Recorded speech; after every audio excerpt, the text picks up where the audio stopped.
नमस्कार दोस्तों, स्वागत है आपका द पॉलिटिकल टेस्ट में और मैं हूं अजय सिन्हा। दोस्तों, उत्तर प्रदेश के अयोध्या से ऐसी खबर सामने आई जिसने पूरे उत्तर प्रदेश को हिलाकर रख दिया है। उत्तर प्रदेश के अयोध्या में एक नाबालिग बच्ची के साथ सामूहिक दुष्कर्म की खबर आती है। यानी जब वो प्रेग्नेंट हो जाती है तब यह खबर सामने आती है कि उसके साथ सामूहिक दुष्कर्म की वारदात को अंजाम दिया गया। आरोप लगता है समाजवादी पार्टी के ही नेता मोईद खान पर और साथ में उसके नौकर पर। उसके बाद राजनीतिक हंगामा खड़ा हो जाता है। एक तरफ बात उठती है पीड़ित बच्ची को न्याय दिलाने की, तो दूसरी तरफ जो आरोपी है, जो शामिल थे इस वारदात पे, उनको कड़ी से कड़ी सजा देने की। लेकिन आज कुछ ऐसा हुआ जिसने चौंका कर रख दिया।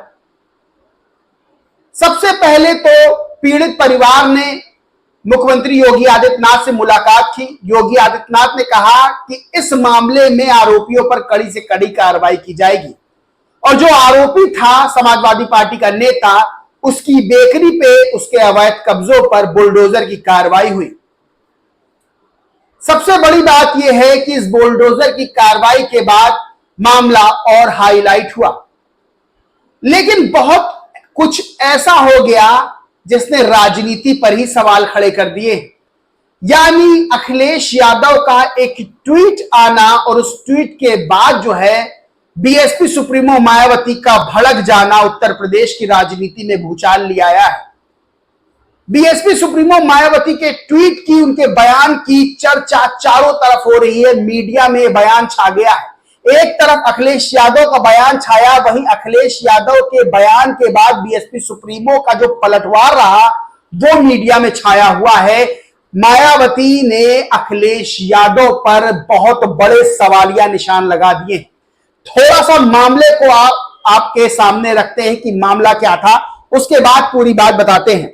दरअसल उत्तर प्रदेश के अयोध्या में भदरसा एक जगह है, वहां पर एक मामला होता है जहां पर एक नाबालिग बच्ची के साथ, जिसकी 12-13 साल की उम्र बताई जा रही है, उसके साथ सामूहिक दुष्कर्म की घटना होती है। वो प्रेग्नेंट होती है, माँ बाप को पता चलता है, तब माँ बाप पुलिस में जाते हैं, शिकायत होती है और सामने आता है जिसका नाम वो है समाजवादी पार्टी का नेता मोईद खान, और उसका नौकर जो है उस पर भी आरोप लगते हैं कि उसने भी इस कुकर्म में साथ दिया है। अब उसके बाद सीएम योगी आदित्यनाथ कार्रवाई के आदेश देते हैं। बुलडोजर चलता है। बुलडोजर से आरोपी सपा नेता के अवैध कब्जों को तोड़ा जाता है। दिल्ली से लेकर अयोध्या तक सवाल पूछे जाते हैं। जो सांसद है समाजवादी पार्टी के अवधेश प्रसाद, तो अवधेश प्रसाद पहले तो कहते हैं कि मुझे इस बारे में जानकारी नहीं है। जब उनसे सवाल पूछे जाते हैं कि मोईद खान को आप जानते हैं कि नहीं, तो वो no no no no no करके जवाब देते हैं। जबकि अवधेश प्रसाद जो समाजवादी पार्टी के सांसद हैं और इस समय समाजवादी पार्टी के लिए किसी वर्ल्ड कप ट्रॉफी से कम नहीं है, उनके साथ फोटोज, उस आरोपी मोईद खान की कई फोटोज मीडिया में वायरल हो रही है, सोशल मीडिया पर वायरल हो रही है। जिसके बाद अवधेश प्रसाद भी जो है वो दूसरे राजनीतिक दलों के निशाने पर हैं। आज जो है वो मुलाकात जो करते हैं कैबिनेट मंत्री हैं संजय निषाद, जो कि बीजेपी के सहयोगी दल हैं और इस समय उत्तर प्रदेश में कैबिनेट मंत्री हैं। वो जाकर मुलाकात करते हैं उस पीड़ित बच्ची से और उसके बाद मीडिया में आकर बात करते हैं और रोने लगते हैं, फफक फफक के रोते हैं और कहते हैं कि मैं इस बच्ची की लड़ाई लड़ूंगा। और साफ वो कहते हैं कि समाजवादी पार्टी को उस जो आरोपी है उसका साथ नहीं देना चाहिए और अवधेश प्रसाद जो कि सांसद है उनको भी अपने पद से इस्तीफा, सांसदी से इस्तीफा दे देना चाहिए। ये सब चीजें होती हैं। लेकिन अखिलेश यादव का एक ट्वीट आता है। उस ट्वीट के बाद तमाम तरह के सवाल खड़े हो जाते हैं और तमाम तरह के जो सपोर्टर्स हैं अखिलेश यादव के, वो भी सवालिया निशान खड़े करते हैं कि भाई ये ट्वीट क्यों कर दिया, इस ट्वीट को करने की क्या जरूरत थी। दरअसल अखिलेश यादव ट्वीट करते हैं और लिखते हैं कि कुकृत्य के मामले में जिन पर भी आरोप लगा है उनका डीएनए टेस्ट कराकर इंसाफ का रास्ता निकाला जाए, ना कि केवल आरोप लगाकर सियासत की जाए। जो भी दोषी हो उसे कानून के हिसाब से पूरी सजा दी जाए। लेकिन अगर डीएनए टेस्ट के बाद आरोप झूठे साबित हो तो सरकार के संलिप्त अधिकारियों को भी ना बख्शा जाए। यही न्याय की मांग है। इस ट्वीट के बाद सवाल खड़े होने लगे कि क्या अखिलेश यादव आरोपियों के पक्ष में, उनके बचाव में खड़े हो रहे हैं, क्योंकि समाजवादी पार्टी के जो विरोधी दल हैं, चाहे वो बीजेपी हो चाहे वो अन्य दल हो, वो ये आरोप लगा रहे हैं कि अखिलेश यादव बचाव में आरोपियों के खड़े हो रहे हैं और डीएनए टेस्ट जैसी मांग कर रहे हैं, जबकि ये मामला इतना संवेदनशील है कि इसमें इस तरह की बयानबाजी जो है वो सही नहीं है। वहीं उन्होंने कहा कि अगर डीएनए टेस्ट के बाद आरोप झूठे निकले, यानी अभी भी कहीं ना कहीं वो जो पीड़ित है उसके ऊपर भी, मतलब उसके दावे पर भी सवालिया निशान खड़े कर रहे हैं, ऐसा विरोधी आरोप लगा रहे हैं। इस ट्वीट के बाद तमाम तरह का बखेड़ा खड़ा हो गया, लेकिन असली जो है राजनीतिक भूचाल तब आया जब बीएसपी सुप्रीमो मायावती ने अखिलेश को लिटरली धो कर रख दिया और बीएसपी सुप्रीमो मायावती ने सीधे तौर पर कहा कि यूपी सरकार द्वारा अयोध्या गैंगरेप केस में आरोपी के विरुद्ध की जा रही सख्त कार्रवाई उचित है। यानी योगी सरकार ने जो बुलडोजर कार्रवाई की है उसका समर्थन बीएसपी सुप्रीमो ने करते हुए कहा, सपा द्वारा यह कहना कि आरोपी का डीएनए टेस्ट होना चाहिए, इसे क्या समझा जाए, जबकि सपा को यह भी बताना चाहिए कि उनकी सरकार में ऐसे आरोपियों के खिलाफ कितने डीएनए टेस्ट हुए हैं। वहीं दूसरा ट्वीट किया कि साथ ही यूपी में अपराध नियंत्रण व कानून व्यवस्था में भी खासकर महिला सुरक्षा व उत्पीड़न आदि को लेकर बढ़ती चिंताओं के बीच अयोध्या व लखनऊ आदि की घटनाएं अति दुखद व चिंतन करने वाली हैं। सरकार इनके निवारण के लिए जाति बिरादरी एवं राजनीति से ऊपर उठकर सख्त कदम उठाए तो बेहतर। यानी पहले ट्वीट में जो बुलडोजर कार्रवाई हुई है, सरकार की सख्त कार्रवाई सरकार ने की, उसका समर्थन करते हुए सीधे तौर पर अखिलेश यादव से पूछा कि आपकी सरकार में जब इस तरह के मामले होते थे तो आरोपियों के खिलाफ कितने डीएनए टेस्ट हुए।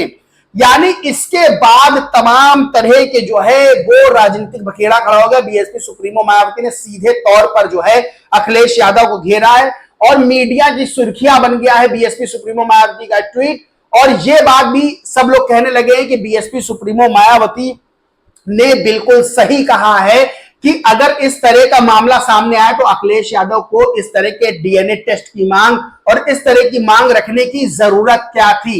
यानी अखिलेश यादव पूरी तरह से घिरते नजर आ रहे हैं। वही सवाल जो बड़ा खड़ा हो रहा है और संजय निषाद ने भी सवाल खड़ा किया और इस सवाल खड़ा भी हो रहा है कि जिस पीडीए के नाम पर अखिलेश यादव ने वोट हासिल किए, जिस पीडीए के नाम पर रिकॉर्ड जीत उत्तर प्रदेश में हासिल की, जब उसी पीडीए की बच्ची यानी एक पिछड़े दलित की बच्ची पर इस तरह का अत्याचार होता है तो उसके पक्ष में खड़े होने की जगह सवाल ये खड़े हो रहे हैं कि क्या अखिलेश यादव अपनी पार्टी के नेता का बचाव कर रहे हैं, डीएनए टेस्ट की मांग कर रहे हैं। बहरहाल अखिलेश यादव के इस ट्वीट के बाद जहां बखेड़ा खड़ा हो गया है, वहीं बीएसपी सुप्रीमो मायावती ने साफ साफ अखिलेश यादव को यह कह दिया है कि आप बताइए आपकी सरकार में कितने डीएनए टेस्ट आपने करवाए हैं। और सीधे तौर पर बीएसपी सुप्रीमो मायावती ने अखिलेश यादव को घेरने का काम किया है। लेकिन दोस्तों सवाल यही खड़ा होता है कि क्या अखिलेश यादव को इस जगह इस तरह का ट्वीट करना चाहिए था? क्या अखिलेश यादव को डीएनए टेस्ट जैसी मांग करनी चाहिए थी? जबकि पुलिस अपनी जांच कर रही है और हमारे यहां कानून व्यवस्था है, ऐसी कोर्ट है कि कोई भी अगर निर्दोष होगा तो उसे सजा नहीं मिलेगी, क्योंकि सच छुपाए छुप नहीं सकता है।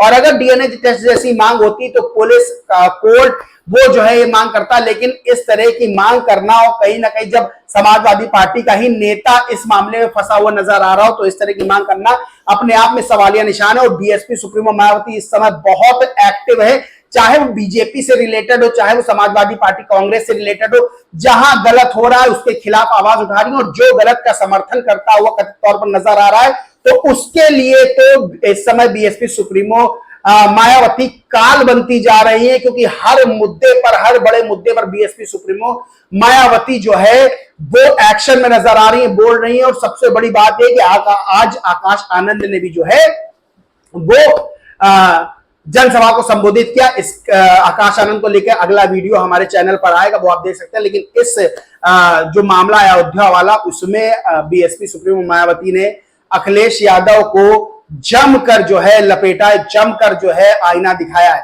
बाकी दोस्तों इस पूरे मामले पर आप क्या सोचते, क्या मानते, कमेंट करके जरूर बताएं। वीडियो अच्छा लगा हो तो लाइक करें, शेयर करें और चैनल को सब्सक्राइब नहीं किया तो सब्सक्राइब करके बेल आइकन जरूर दबा लें। जय हिंद, जय भारत।